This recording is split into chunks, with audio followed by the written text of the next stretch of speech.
Hey, this is Cherry, and I'm super excited that this is my very first comedy. It's car and comedy.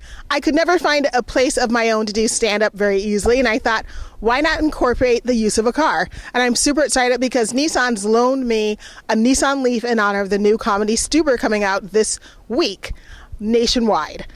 Hey, Flobo, how are you doing? I'm doing fantastic. So glad to be here in Carmedy.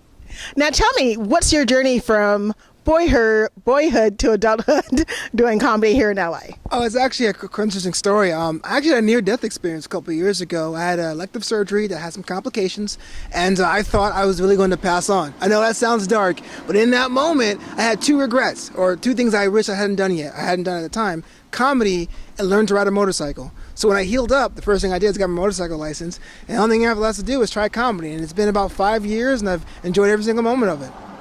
Now, what type of comedy influence do you have? Was it the classic Richard Pryor, or is it some of the new up-and-coming comics that we see on Saturday Night Live? It's funny you mentioned that because I wasn't allowed to listen to Richard Pryor when I was a kid.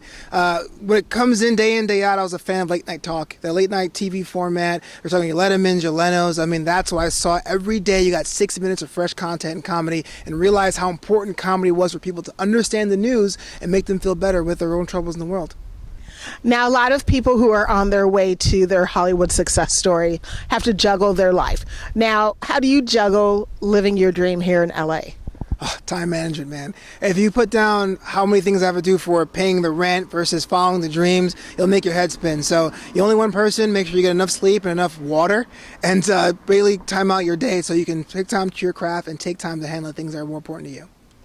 Thank you so much for talking with me, Flobo. And how can people follow you online to check you out at your next comedy show? Of course, I'm on Twitter at Flobo Boyce, on Instagram at Flobito, and Flobito.com. Thank you so much, and keep us laughing. Thanks.